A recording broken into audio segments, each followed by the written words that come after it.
Imperfect competition. अब जो perfect competition, जो प्राइस की स्ट्रेट लाइन थी ना, कि हमने कहा था परफेक्ट कंपटीशन में प्राइस सेम होती है और वो एवरेज रेवेन्यू और मार्जिनल रेवेन्यू की इक्वल होती है, अब वो वाला सीन खत्म हो जाएगा। अब हम इम्परफेक्ट कंपटीशन पढ़ रहे हैं। तो इसमें 3 केसेस होते हैं। पहला कौन सा? मोनोपोली, फिर मोनोपोलिस्टिक कंपटीशन, फिर ओलिगोपोली। पहला क्या है? मोनोपोली। किसकी एग्जांपल है ये? इम्परफेक्ट कंपटीशन की है। Extreme case of imperfect competition, this is like an absence of competition. हम कह रहे हैं कि मोनोपोली ऐसा है जिसमें समझ लें कि इसमें कोई कंपटीशन है ही नहीं, क्योंकि मोनोपोली क्या होता है? A market structure in which there is only a single firm. यहाँ पर देखें, अब किसी टीचर के पास एक स्टूडेंट पढ़ता है और उसके जितने भी मार्क्स आए हैं वो कहेंगे मेरे पूरी क्लास में सबसे मैक्सिमम नंबर आए हैं, हालांकि हकीकत यह है कि वो अकेला बच्चा था। तो वहां पर तो कंपटीशन ही कोई नहीं था। तो फिर फर्स्ट भी वही है, सेकंड भी वही है, थर्ड भी वही है और फोर्थ भी। तो इस तरह से मोनोपोली में भी एक अकेला बंदा किसी देहात में बैठा है, वहां पर उसने दुकान बनाई हुई है और वो खुश हो रहा है कि यहाँ पर मैं टॉप पे हूँ और मेरा बिजनेस अच्छा चल रहा है। तो उसे कोई बताया कि तुम्हारे इर्द गिर्द और दुकानें हैं जो नहीं। किसी कंपटीशन में बैठो, किसी कुछ शहर में, सिटी में बैठो, मेन मार्केट में, वहां पर अपना बिजनेस बनाओ, फिर हम देखते हैं कि तुम कितना प्रॉफिट कमाते हो।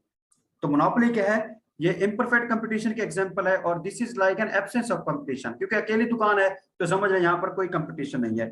विच supplies a unique product with no close substitute to whole market having complete control on price and output.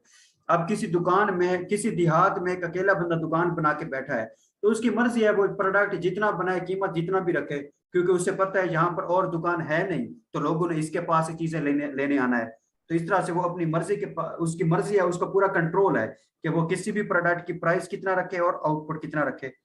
Pakistan railway, अब जिस तरह से रेलवे है, क्या पाकिस्तान में किसी और कंपनी का कोई रेलवे है? नहीं है। तो रेलवे वाले जितनी टिकट रखें उनकी मर्जी है, क्योंकि उनको पता है कि किसी और कंपनी की रेलवे तो चल ही नहीं रही, एक ही चल रही है कौमी तौर पर जो हुकूमत की तरफ से है। इसके बाद क्या है? वासा, wireless logarithm system and application. ये एब्रीविएशन भी याद करने की जरूरत नहीं थी, लेकिन मैंने कहा कहीं आप पूछ लें कि ये क्या होता है। इसके बाद है LESCO, Lahore electric supply company. Lahore को जो इलेक्ट्रिसिटी सप्लाई करती है वो सिर्फ और सिर्फ लेस्को ही है। अब जिस तरह से कराची का हम सुनते हैं कि इलेक्ट्रिक, अब वहां पर वही एक कंपनी सपोज बिजली प्रोवाइड कर रही है, तो और तो कोई है नहीं, तो उनकी मर्जी है वो उसकी जितनी भी कीमत रखें। इसके बाद है very high barriers to entry. यहाँ पर नई दुकानों के बनने में कुछ रुकावटें होती हैं। वो कैसे? Legal barriers enforced by law, copyrights, patents and license वगैरह। ठीक है, यहाँ पर लीगल बैरियर, लीगल का मतलब भी यही लॉ से रिलेटेड है, कवानीन। कॉपीराइट किसे कहते हैं? कि मैंने अपने नोट्स लिखे हैं लेकिन किसी ने मेरा वाटर मार्क हटाकर अपना वाटर मार्क लगा के आगे फैला दिए हैं, तो ये कॉपीराइट आता है। हाँ, अगर मैंने खुद उसे इजाजत दी है फिर कोई मसला नहीं है। इसके बाद है structural behaviours enforced bye difference in production cost. ये मतलब प्रोडक्शन प्रोसेस भी कह सकते हैं। इकोनॉमीज ऑफ स्केल और vertical integration. Taking, vertical integration का मतलब क्या होता है? Taking direct ownership of production process instead of relying on external contractors. मतलब ये है कि मेरी एक कंपनी है, अब मैं वहां पर खुद बैठा हूं या मैंने कोई बंदा रखा हुआ है उस चीज को देखने के लिए। तो वर्टिकल इंटीग्रेशन ये होती है कि जब मैं उसका मालिक खुद हूं, उसको सारा कुछ खुद देख रहा हूँ। हाँ, अगर मैंने उसे हैंड ओवर कर दिया किसी और बंदे को तो फिर ये नहीं है।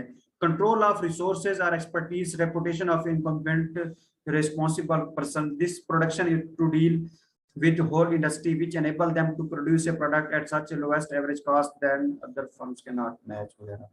स्ट्रक्चरल बैरियर से मुराद यही होता है कि उसके प्रोडक्शन प्रोसेस क्या डिफरेंसेस है मुख्तलिफ। कॉस्ट मैनेजमेंट क्या होती है? If a firm has ability to adopt a cheaper way of producing the good it can prevent entry of new firm in the industry. अब ये देखें यहाँ पर कैसे हो रहा है। वो कहता है कि अब एक दुकान है, वो ऑलरेडी ही इतनी कम कीमत पर प्रोडक्ट बना रही है, तो वो ऑलरेडी उसने लोगों को इतना खुश रखा हुआ है, तो क्या कोई और दुकान बनेगी? It can prevent entry of new firm in the industry. Regulatory barriers, sometimes state authorities may decide to allow only a particular firm to deal with a particular product in a region. In such situation, no other firm can enter into market. कभी कभी वो कहता है, ऐसा भी हो सकता है कि हुकूमत किसी को कहे कि नहीं यार, इस प्रोडक्ट के लिए ना यही फलां कंपनी जो यही काम करेगी। अब डैम बन रहे हैं तो हुकूमत ने कह दिया कि डैम बनाने का काम जो है वो सिर्फ डेस्कॉन करेगी, तो जाहिर सी बात है और कंपनी नहीं करेगी, क्योंकि वो प्रोजेक्ट मिले ही डेस्कॉन को हैं। तो इस तरह से वहां पर कोई और कंपनी का काम नहीं बनेगा, तो वो एक बैरियर हो गया ना। उसके बाद है प्रीडेटरी प्राइसेस और डंपिंग या डिस्पोजल ऑफ समथिंग। प्रीडेटरी किसे कहते हैं? प्रीडेटर, शिकारी को। मतलब ये शिकार कर रही हैं बाकी दुकानों का। अब एक बंदा है, वो जब कीमत इतनी कम रख देगा किसी प्रोडक्ट की, तो क्या वहां पर कोई और दुकानों वाले हिम्मत करेंगे अपनी दुकान बनाने की? उन्हें पता है यहाँ पर हर कोई इसी बंदे का फैन हो चुका है, इसी कंपनी का, क्योंकि ये ऑलरेडी इतनी कम कीमत पर प्राइस रख रही है। और कोई भी कंपनी कम कीमत क्यों रखती है? सिर्फ इसलिए कि किसी और दुकान को वहां एंटर ना होने दे या वहां से निकाल दे। डंपिंग का मतलब होता है डिस्पोजल ऑफ समथिंग, किसी और चीज को रिमूव कर दे वहां से। Enforced by monopolist to make the entry of firms difficult and to market. Entry जो है मार्केट में नई दुकानों की मुश्किल बना देते हैं। प्रोडक्ट डिफरेंशिएशन और predatory pricing, firm sell the good at much lower price to get other firms out of market. वो कहते हैं कोई भी दुकान है इतनी कम कीमत पर चीज बेचती है, क्यों? ताकि बाकी मार्केट में जो दुकानें हैं उनको आउट कर सके। And when those firm leave the market, existing firm increase the price once again. अब 6 दुकानें थी, तो एक दुकान ने सोचा कि मैं कीमत जो है, बाकी सारे एक प्रोडक्ट की कीमत 100 रुपए रखा हुआ है, तो मैं 50 रख देती हूँ। अब सारे के सारे लोग उसी 50 वाले के पास चले गए। बाकी जो 100 वाले थे वो ऐसे ही मुंह तक रहे थे कि यार हमारे पास तो कोई नहीं आ रहा। एक टाइम आता है जब उनको पता चलता है कि यार हमारे पास कोई नहीं आ रहा, तो बेहतर है हम यहाँ पर अपना कारोबार बंद करें, क्योंकि हमने कीमत कम की तो वो हमें वैसे वारे नहीं खाती। हो सकता है उनकी क्वालिटी प्रोडक्ट की अच्छी होती हो, कोई उनकी मशीनरी अच्छी हो, उनकी दुकान का किराया ज्यादा हो, लेबर की तनख्वाहें ज्यादा हो, मुख्तलिफ रीजन हो सकती हैं जिसकी वजह से वो कीमत कम नहीं करते। वो कहते हैं बेहतर है हम यहाँ पर अपना कारोबार बंद कर दें। अब 6 दुकानें थी, उनमें से एक ने 100 से 50 कीमत कर दी। अब बाकी जो 5 थी, या तो वो भी 50 रुपए कीमत रखती या फिर अपना बिजनेस बंद कर दी। तो उन्होंने हालात को देखते हुए समझा होगा बेहतर कि हम अपना कारोबार बंद करते हैं। जब वो वहां पर अपनी दुकानें बंद करके चले गए, तो जो जिसने 50 रुपए कीमत की थी, अब उसे पता चला कि यार अब पहले 6 दुकानें थी, अब तो बाकी 5 बंद हो गई, अब तो मैं अकेला हूँ, तो अब मेरी मोनोपोली हो गई है एक किस्म की, मेरी मर्जी है मैं जितनी कीमत रखूं। तो इस टाइम वो क्या करेगा? Existing firm increase the price again, once again. It is a strategy to keep competitors out of market. उसके जो 5 और दुकानें कंपिटिटर्स थे, उनको उसने मार्केट से बाहर कर दिया। In this pricing strategy, price of goods और services are intentionally kept at such a low level that the rival firms, मतलब वही जो उसके मुकाबले वाली हैं, कंपिटिटर्स हैं, can not compete and have no other option but to leave the market. वो कहते हैं ये उसकी स्ट्रेटेजी होती है कीमत रखने की, कि मैं इतनी कम कीमत रखूं कि बाकी जो है वो इतनी कीमत कम रख नहीं सकते। उसको पता होगा कि ये किसी ढाबे के ऊपर बैठा हो सकता है, उनकी बड़ी ऊंची दुकान हो, तो वो कीमत कम रख नहीं सकते, क्योंकि वो कीमत कम कम करेंगे तो उनको उस तरह से भी लॉस होगा। तो बेहतर है वो लॉस बरकरार जारी रखें, लॉस बेयर करते रहें, वो दुकान बंद कर देंगे। तो जब दुकान बंद करेंगे तो ये पीछे कीमत बढ़ा देता है। इसके बाद कंट्रोल ओवर की inputs, resourceful firms can create monopoly by controlling the essential inputs for some industries, such as cotton, sugarcane, or oilseeds, to have entire control over these inputs. Although this is not an easy task, but competitors can be discouraged through such exercise. Resourceful firms can create monopoly by controlling the essential input for some industry. अब बहुत सी दुकानें हैं, suppose समझ लें 5-6 दुकानें हैं जो burger वाली हैं। अब पीछे से वो ब्रेड लेकर आती हैं। अब जो ब्रेड बेचने वाली कंपनी है वो कहती है कि नहीं यार, जो उस मार्केट में 6 दुकानों में से जो एक दुकान वाला है ना, वो मेरा दोस्त है, तो बेहतर क्या है कि मैं ब्रेड सिर्फ उसी को बेचूं, बाकी किसी को ना बेचूं, ताकि सिर्फ उसी का अच्छा बिजनेस चले और बाकी की दुकानें बंद हो जाए।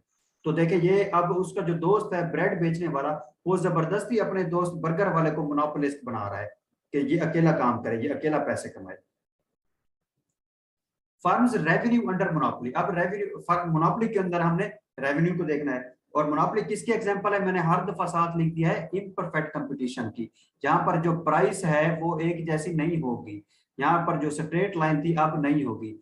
एक स्ट्रेट लाइन थी और हमने 3-4 चीजें कहा था कि सबकी स्ट्रेट लाइन आ रही है, वो वाला सीन अब नहीं होने वाला। Firm enjoys complete liberty to determine its price and output. वो कहते हैं कि ये मोनोपोली है, अकेला बंदा दुकान बना के बैठा है, उसे पूरी लिबर्टी है, पूरी आजादी है उसकी कीमत रखने में या अपना प्रोडक्ट बनाने में कि कितना प्रोडक्ट बनाऊं। कॉन्सिक्वेंशियली नहीं, consequently firms make necessary changes in its price to maximize its total revenue. वो कहते हैं अब जो दुकान है वो अपनी इस तरह की तब्दीलियां लाती है अपनी प्राइस में, ताकि ज्यादा से ज्यादा रेवेन्यू कमा सके। अब टेबल रिप्रेजेंटेशन है। अब इम्परफेक्ट का कंपटीशन जो है ना, आप उसको अच्छे तरीके से हमने देखना है, जहां पर कि उसकी प्राइस में क्या तब्दीली आती है। अब यहाँ पर देखें क्वांटिटी जो है पहले 1 यूनिट था, फिर 2 3 4 और इस तरह से सारी क्वांटिटी बढ़ती गई 10 यूनिट्स तक। जो प्राइस थी देखें, जो पहले परफेक्ट कंपटीशन उसमें क्या था, प्राइस सेम थी, जो भी फिगर होता एक जैसा ही था। हमने फिगर रखा था 10 का, तो हर रो में प्राइस के कॉलम में सारे फिगर 10 10 ही थे, और इस तरह से आगे की चीजें फिर चेंज हुई थी। इस प्राइस क्या है, इम्परफेक्ट कंपटीशन है, जहां पर अकेली मोनोपोली है, अकेला बंदा दुकान बना के बैठा है, तो वही जैसी कीमत नहीं रखेगा, उसे कौन सी मजबूरी है कि उसने मार्केट को फॉलो करना है। वो कीमत कभी बढ़ा सकता है, कभी कम कर सकता है, तो इस तरह से कीमत चेंज होगी। ठीक है, तो हमने ये प्राइस का बिहेवियर शो किया है। सपोज वो ऐसा ऐसा प्राइस कम करता है। अब टोटल रेवेन्यू हमने देखना है।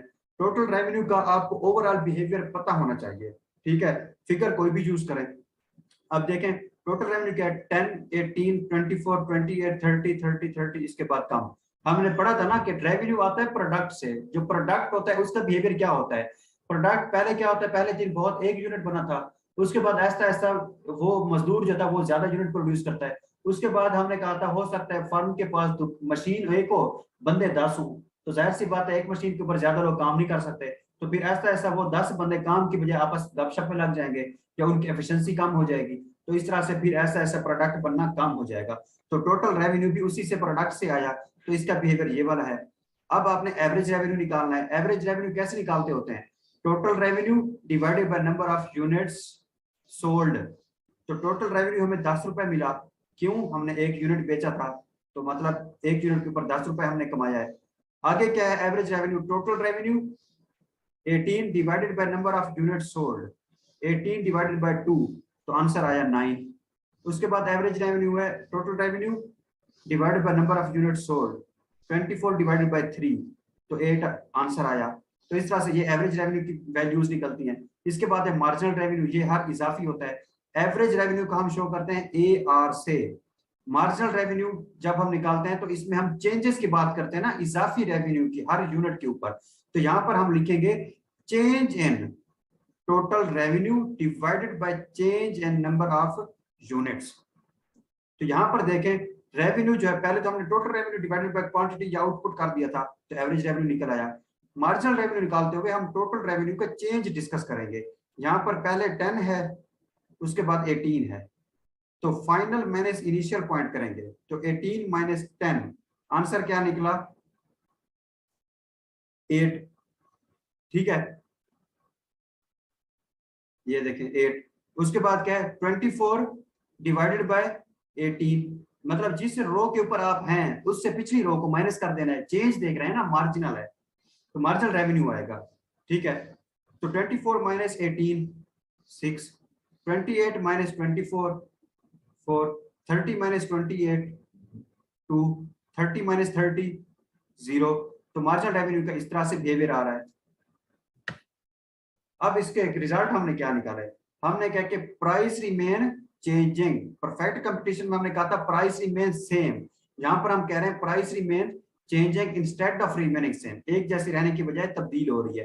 Total revenue first increases then decreases, ये बात हमने ना तो रट्टा लगानी है या हम ना ही हमने कहीं से देखनी है, हमने टेबल में देखा है, ये नहीं कि हमने कोई पता नहीं वैसे कोई थ्योरी बन गई है, हमने बिहेवियर इसका बकायदा टेबल के ऊपर शो किया है। तो first increases then decreases, price is equal to average revenue. देखें अब यहां पर भी जो प्राइस की कर्व है और एवरेज रेवेन्यू की कर्व एक जैसी होगी। मैंने कहा था स्ट्रेट लाइन नहीं होगी कि प्राइस एक जैसी नहीं है, इसलिए स्ट्रेट लाइन नहीं होगी, प्राइस की लाइन जो है कर्व है वो कोई और तरह की होगी। अब देखें price is equal to average revenue, marginal revenue first decreases then become negative. Marginal revenue first decreases 10 18 6 then become negative. When total revenue is increasing, marginal revenue is decreasing. When total revenue is increasing, marginal revenue is decreasing. When total revenue is decreasing, marginal revenue is negative. When total revenue is decreasing, marginal revenue is negative. When total revenue is maximum, marginal revenue is minimum. When total revenue is maximum, marginal revenue is minimum. ये सारी table में से हमने चीजें देखी हैं। Table सारी बनी कैसे, एक तो आपको क्वांटिटी आपको पता है ऐसा ऐसा प्रोडक्ट बढ़ता है, प्राइस आपने चेंजिंग वाली रखनी है कि एक जैसी प्राइस नहीं है, फिर टोटल रेवेन्यू का ओवरऑल बिहेवियर आपको पता है, तो उसके मतलब फिगर सेट करने हैं कि first increases then constant then decreases. फिर एवरेज रेवेन्यू आप इसी टोटल रेवेन्यू को divided by number of unit sold quantity से करेंगे। मार्जिनल जो है वो इसी टोटल रेवेन्यू जो है वो final point minus initial point करेंगे कि जिस रो का आपने निकालना है मार्जिनल रेवेन्यू, उस रो के सामने जाएंगे, उसमें से उसके पिछले फिगर को माइनस कर देना है, तो वो मार्जिनल रेवेन्यू आ जाएगा। अब ग्राफ बन गया। टोटल रेवेन्यू हमने क्या कहा था, first increases then constant then decreases. Average revenue जो था उसका क्या था, एवरेज रेवेन्यू क्या हो रहा है, ऐसा ऐसा कम हो रहा है। तो कम जब होता है, जिस तरह डिमांड थी प्राइस के बढ़ने से कम हुई थी, तो हम क्या कहते हैं, तो अब एवरेज रेवेन्यू क्या हो रहा है, ऐसा ऐसा कम हो रहा है, डाउनवर्ड इसकी आएगी। और जो मार्जिनल रेवेन्यू था वो पहले कम हो रहा था फिर नेगेटिव हो गया था। तो देखिए एक्स एक्सेस की जो लाइन है ये उससे भी नीचे आ गया है, ये शो करता है कि ये वाला मार्जिनल रेवेन्यू का जो पोर्शन है वो नेगेटिव है, जैसे टेबल के ऊपर है।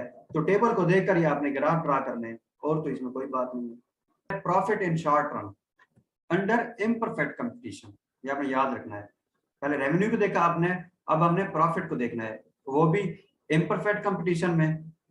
और इम्परफेक्ट में भी हम प्रॉफिट को फिर लॉन्ग रन और शॉर्ट रन में देखते होते हैं, ठीक है। तो इसमें हम अभी शॉर्ट रन में देखेंगे। शॉर्ट रन में हमें पता है 3 किस्म के प्रॉफिट होते हैं, नॉर्मल, सुपर नॉर्मल और सब नॉर्मल। फिर हमने नॉर्मल को देखना है। नॉर्मल क्या होता है, हमेशा average cost is equal to average revenue.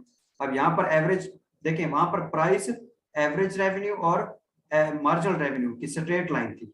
यहाँ पर एवरेज रेवेन्यू की कर्व ये डाउनवर्ड है डिमांड कर्व की तरह, और मार्जिनल रेवेन्यू की कर्व ये भी डाउनवर्ड और नीचे नेगेटिव तक है डिमांड कर्व की तरह, ठीक है।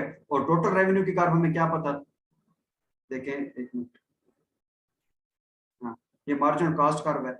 अब यहाँ पर हमने क्या कहते हैं, average cost is equal to average revenue, average cost is equal to average revenue. अब देखें ये वाला पॉइंट है जहाँ ये लाइन आ रही है ना, एवरेज रेवेन्यू की लाइन आ रही है स्ट्रेट नीचे की तरफ, ये और एवरेज कॉस्ट ये आ रही है, ये इस पॉइंट के ऊपर टच करेंगे दोनों, तो यहाँ पर दोनों इक्वल हो जाते हैं, ये नॉर्मल प्रॉफिट है। उसके बाद क्या है, super normal profit, actual profit. यहाँ पर एवरेज कॉस्ट ये वाली कर्व, और जो एवरेज यहाँ पर देखें, average cost is less than average revenue, average revenue ज्यादा है, कॉस्ट कम है, खर्चा कम है, तो कॉस्ट नीचे कर्व होगी, रेवेन्यू की ऊपर होगी। तो ये देखिए जो हॉरिजॉन्टल स्ट्रेट लाइन नीचे आ रही है डाउनवर्ड एवरेज रेवेन्यू, देखिए ये वाली, और एवरेज कॉस्ट वाली कर्व ये गोल, ये एवरेज कॉस्ट नीचे है ना और एवरेज रेवेन्यू ऊपर है, तो शो कर रहा है ये क्या है, प्रॉफिट है। तो ये इन दोनों के दरमियान जो गैप होगा वो शेडेड एरिया हमें प्रॉफिट शो कर रहा है। इसके बाद एवरेज रेवेन्यू और एवरेज कॉस्ट, यहाँ पर एवरेज कॉस्ट ज्यादा है, यहाँ पर लॉस हो रहा है ना, कॉस्ट खर्चा ज्यादा है, तो खर्चा ज्यादा है तो कर्व खर्चे वाली ऊपर आएगी और रेवेन्यू वाली नीचे आएगी। तो इन दोनों के दरमियान यहाँ पर जो गैप है ये हमें लॉस शो करेगा। अब लॉन्ग रन में हमने देखना है, लॉन्ग रन में हमें पता है कि यहाँ पर नॉर्मल प्रॉफिट होता है, लेकिन वो कहता है कि यहाँ पर अगर देखा जाए मोनोपोली में, तो यहाँ पर जो इम्परफेक्ट कंपटीशन के लॉन्ग रन में जो फर्म है वो सुपर नॉर्मल प्रॉफिट भी एक हद तक कमा सकती है इन लॉन्ग रन। यहाँ पर जो पिछला था ना, जो परफेक्ट कंपटीशन था, उसके लॉन्ग रन में सिर्फ नॉर्मल प्रॉफिट था। जो इम्परफेक्ट कंपटीशन की पहली टाइप मोनोपोली है, उसके लॉन्ग रन में नॉर्मल प्रॉफिट के साथ साथ सुपर नॉर्मल प्रॉफिट भी है, ये फर्क एक है बस। In long run, a monopolist firm can alter all its input resources in order to adjust variation in market demand for product. हमें पता है लॉन्ग रन में हम सारे के सारे फैक्टर ऑफ प्रोडक्शन को चेंज कर सकते हैं। As a monopolist firm is not utilizing its resources optimally, we will see in drawbacks of monopoly.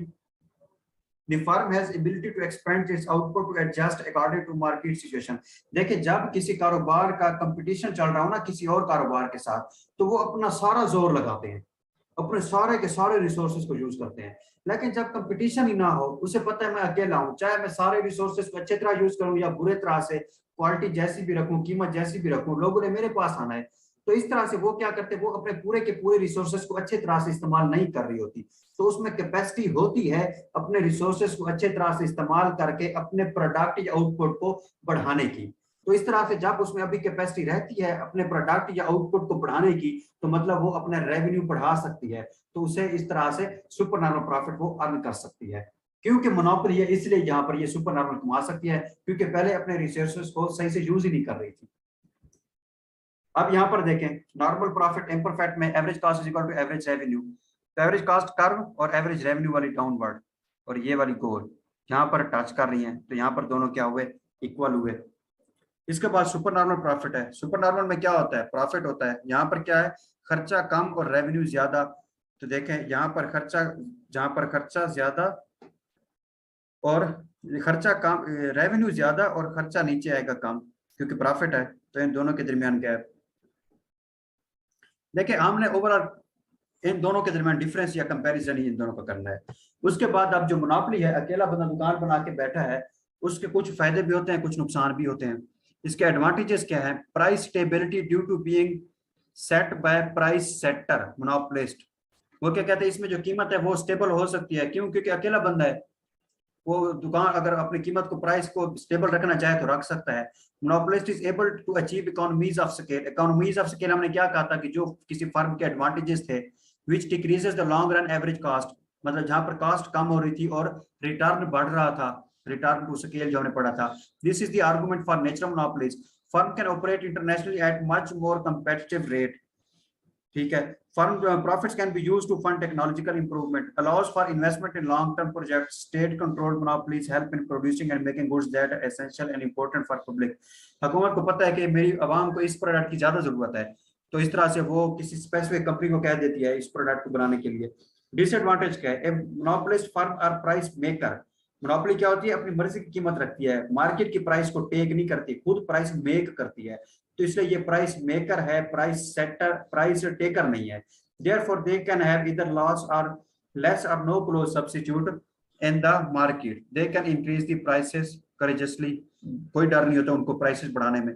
Consumer do not have other choices but to purchase a product on a price set by the firm rather than the market force। जो उसने कीमत रखनी है उसी पर वो मजबूर है लेने के लिए, क्योंकि और कोई दुकान नहीं है। Therefore, they usually get fewer goods at higher prices, which cause the loss of consumer surplus. No motivation towards innovation। जहां पर कंपटीशन होता है ना, वहां पर ही इनोवेशंस और डिस्कवरीज होती हैं, बंदा दिमाग लड़ाता है, नई चीजें इजाद करता है। जहां पर कंपटीशन ही ना हो, उसे पता है कि यार बस जैसा निजाम चल रहा है ऐसा ही ठीक है, तो उसे कोई मोटिवेशन नहीं मिलती किसी और इनोवेशन की तरफ। Less efficiency which can be productive inefficiency, firm is not producing it's lowest average cost at lowest seller charges different prices from different sets of consumers for same product। This is called price discrimination। price discrimination की definition हमने आगे concept देखना है, लेकिन price discrimination का मतलब क्या होता है कि एक ही कीमत, एक ही चीज की कीमत मुख्तलिफ लोगों से मुख्तलिफ ली जाए। ये एडवांटेज और डिसएडवांटेजेस हैं बेसिकली। कंसेप्ट यही है जो हमने ग्राफ्स देख लिया है, उसके पहले कंसेप्ट भी देख लिया है, और यहाँ पर कुछ फायदे हैं अकेली दुकान बनाने के, कुछ नुकसान हैं, तो वो आपने रीड कर लेने हैं। इसके बाद प्राइस डिस्क्रिमिनेशन का कंसेप्ट आ गया है। प्राइस डिस्क्रिमिनेशन, डिस्क्रिमिनेशन का मतलब समझ ले डिफरेंसेस, ठीक है, डिफरेंसेस या कन्फ्लिक्ट्स, जब एक जैसा कुछ ना हो। Selling same product to different customers on different prices. एक बर्गर है, ठीक है, 100 रुपए का है, एक्चुअल प्राइस उसकी है 100 रुपए। अब एक कोई कस्टमर आया, मिस्टर ए, उसे आपने कहा है कि बर्गर 100 का है। एक आपका दोस्त आ गया, फ्रेंड, उसे आपने कहा है 80 का है। अब देखें, था तो वही एक ही बर्गर, इससे आपने 100 रुपए ले लिया, उससे आपने 80 रुपये लिया है, तो इस तरह से आपने प्राइस एक जैसी नहीं रखी, प्राइस डिफरेंट रखी है, प्राइस में कन्फ्लिक्ट्स या डिफरेंसेस क्रिएट किए हैं, तो हम कहते हैं ये क्या है, price discrimination. Firm under monopoly can maximize its profits. अकेला जो है इसलिए प्रॉफिट को बढ़ा सकता है। Price discrimination depends upon following condition. Firm must have ability to set the price and output for its products. जाहिर सी बात है, कोई बंदा मुख्तलिफ लोगों से मुख्तलिफ कीमत तभी ले सकता है ना जब उसके पास अथॉरिटी हो। अगर उसके पास कोई इस तरह की मार्केट है जहां पर उन्होंने एक जैसी प्राइस रखी हुई है, जैसे परफेक्ट कंपटीशन था, वहां पर तो वो किसी से ज्यादा किसी से कम नहीं ले सकता, क्योंकि वहां तो सेम मार्केट प्राइस होती है। लेकिन वो कहता है कि फर्म इस यहाँ पर उसको अथॉरिटी है, For successful price discrimination, a firm must be able to segregate the market on the basis of the income or average of elasticity of demand of different classes of society. वो कहता है कि अगर कहता है ना कि मैंने इस प्राइस को मुख्तलिफ लोगों से मुख्तलिफ लेना है और मैंने इस अपनी मेथड, इस स्ट्रेटेजी को सक्सेसफुल बनाना है, तो उसके पीछे उसकी कुछ रीजंस होनी चाहिए। वो कैसे? सपोज एक बंदा है, मैंने पहले भी एग्जांपल दी थी कि एक लेज है, एक इंपोरियम शॉपिंग मॉल लाहौर में रखा हुआ है, एक लेज किसी छोटे शहर में रखा हुआ है। सेम लेज जो इंपोरियम है वो 200 का होगा और किसी आम छोटे से शहर में 50 रुपए का होगा, हालांकि एक जैसा लेज है, लेकिन क्योंकि उसे पता है इंपोरियम में वही लोग आते हैं जिनकी इनकम ज्यादा है, ठीक है, तो इस तरह से उसे ज्यादा कीमत रखता है। जो छोटा शहर है उसे पता है यहाँ पर गरीब लोग रहते हैं, तो उसकी इनकम कम रखता है।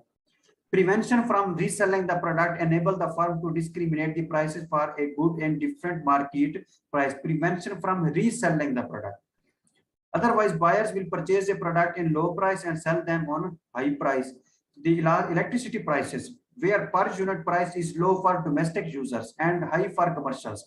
अब आपके घर की जो बिजली है ना, उसके एक यूनिट की कीमत होगी 20 रुपए सपोज, लेकिन अगर आप किसी दुकान का मीटर है बिजली का, उसके एक यूनिट की कीमत होगी 30 रुपए। क्यों?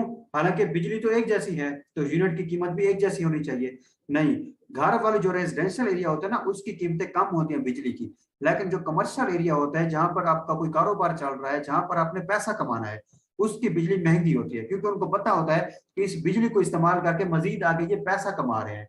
जो घर की बिजली है वहां से आप बिजली इस्तेमाल करके पैसा तो नहीं कमा रहे, तो इसलिए जो रेजिडेंशियल या डोमेस्टिक यूजर्स होते हैं उनकी कीमत कम होती है। जो बिजनेस वाले होते हैं कमर्शियल के लिए, उनकी कीमत हाई रखी जाती है। If state doesn't apply restriction of resale, the domestic users can use the electricity for commercial purpose without making extra payment to the department. There is inelastic demand for commercial users and relatively elastic demand for domestic user. वो कहता है ये जो है ना inelastic demand है for commercial users. वो कैसे? वो कहता है जिसका बिजनेस है उसकी जो डिमांड है उसमें इनइलास्टिसिटी है, वो चेंज नहीं होती, लेकिन जो घर की बिजली है उसमें चेंज हो सकता है। अब ये तो प्रायोरिटी के ऊपर डिपेंड करता है ना। अब एक बड़ी फैक्ट्री है आपकी, क्या बिजली के बगैर आप चला सकते हैं? बिजली का रेट महंगा भी हो जाए तो आप उसकी डिमांड में तब्दीली लेकर नहीं आएंगे, तो डिमांड की जब तब्दीली नहीं होगी तो हम कहते हैं इनइलास्टिक डिमांड है। उसके बाद है मोनोपोलिस्टिक कंपटीशन और इम्परफेक्ट कंपटीशन। अब हमने पहला परफेक्ट कंपटीशन देखा, अगला इम्परफेक्ट देखा। इम्परफेक्ट के अंदर तीन टाइप्स थी, एक थी मोनोपोली, एक मोनोपोलिस्टिक कंपटीशन और एक थी ओलिगोपोली। मोनोपोली हमने पढ़ लिया है, अब हम सेकंड वाला मोनोपोलिस्टिक कंपटीशन पढ़ने लगे हैं। Mixture of both extremes perfect competition and imperfect competition मतलब मोनोपोली। वो कहता है कि ये परफेक्ट कंपटीशन और इम्परफेक्ट की जो मोनोपोली वाली टाइप है उन दोनों का मिक्सचर है। Firm partially behaves like monopolist and partially behaves as competitive firm. वो कहता है कि कुछ इसकी हरकतें ऐसी हैं जैसे मोनोपोली है, कुछ ऐसी हरकतें हैं जहां पर एक कंपटीशन है। A market structure where competition is among various monopolies, मतलब क्या कि बहुत सी अकेले अकेले लोगों ने दुकानें बनाई हुई है तो उनके दरमियान competition. Large number of sellers and everyone is controlling A small share of market. ठीक है, दुकानें ज्यादा हों तो जाहिर सी बात है थोड़े थोड़े कस्टमर सबके पास आएंगे, तो स्मॉल शेयर ऑफ मार्केट है। Every brand tries to create some differentiated features in its product over to its competitors to add an element of monopoly for that product.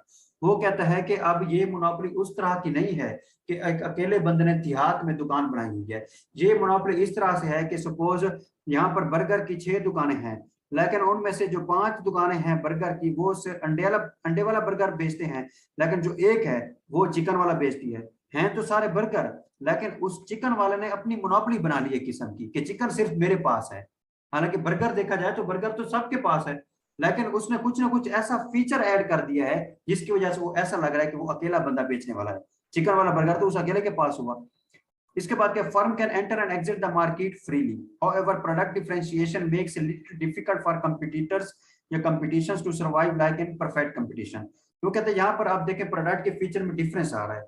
अब जिसके पास चिकन है वो उस पे 100 का दे रहा है और बर्गर वाले भी 100 का दे रहे हैं, तो जाहिर सी बात है लोगों ने चिकन वाले के पास जाना है। अंडे वाला भी 100 का दे रहा था। Customers have high degree of brand loyalty due to product differentiation because every customer feel that the product is not only different from other but also of quality. अब जो हमने कहा था कि ब्रांड्स की जो चीजें होती है ना वो लोगों का एतबार बढ़ जाता है कि यार ये जो ब्रांड है ना इसकी जो क्वालिटी है वो किसी आम दुकान की चीज में नहीं हो सकती। तो हम कहते हैं ब्रांड में भी हम कहते हैं कि फला जो ब्रांड है ना इसका प्रोडक्ट सबसे अच्छा है। पिज्जा जो फोक्स एंड आइव्स का है उसके जैसा और भी हो नहीं सकता, अगर ये दिमाग हम बना लें तो ये हमारी उस ब्रांड के साथ लॉयल्टी शो करता है। Due to product differentiation and brand loyalty in monopolistic competition, sellers compete on factors other than the price. Due to product differentiation and brand loyalty, तो वो कहते हैं कीमत की बजाय लोग उसके फीचर्स पर लड़ने लगते हैं। Massive allocation and budget for aggressive advertisement, product development, better distribution, after sales services वगैरह। These conditions reflect a downward sloping relatively elastic demand curve of a firm, because if firm will increase the price it will sell less, and by decreasing the price it will sell more। जाहिर सी बात है, ये तो आम law of demand वाली बात कर रहा है। However, demand curve is relatively elastic because there are close substitute। अब जिस किसी प्रोडक्ट के सब्स्टिट्यूट हो तो उसकी डिमांड जो चेंज होती रहती है, क्योंकि अगर मेन प्रोडक्ट की प्राइस बढ़ेगी तो लोग उसके सब्स्टिट्यूट की तरफ चले जाएंगे, तो डिमांड उसकी कम हो जाएगी पहले वाले की। So the customer will react quickly to price changes and rapidly shift over to or from the competitors। Running a restaurant, shoes outlet and hair salon are great examples। अब सपोज यहाँ पर restaurant 5-6 हैं, तो अब एक अगर ज्यादा महंगी अपनी प्रोडक्ट की कीमत रखेगा रेस्टोरेंट अपने सालन वगैरह की, तो लोग किसी और रेस्टोरेंट पे चले जाएंगे। इसके बाद इस कंपटीशन के कुछ फायदे भी हैं, नुकसान भी हैं। No significant barriers to entry, the market is relatively contestable, क्योंकि जो बैरियर है उनमें मुश्किलात नहीं है, तो नई दुकानें बन सकती हैं, तो इस तरह से उनमें कॉन्टेस्ट रहेगा, मुकाबला रहेगा। Differentiation increases consumer choice, this will increase the potential utility for consumers more efficient then monopoly. जब प्रोडक्ट में डिफरेंशिएशन होगी तो लोगों के पास चॉइस होगी कौन सा प्रोडक्ट लेना चाहते हैं। More informed consumers due to heavy expenditure on advertisement, वो कहते हैं ये कंपटीशन है, हर कोई अपने बिजनेस की एडवर्टाइजमेंट करता है, तो जो कंज्यूमर है उसके पास इंफॉर्मेशन पहुंच जाती है, तो वो इन्फॉर्म्ड होता है। Disadvantages can differentiation can be unnecessary. Product differentiation is the key determinant of monopolistic competition, but most often such differentiations have no value।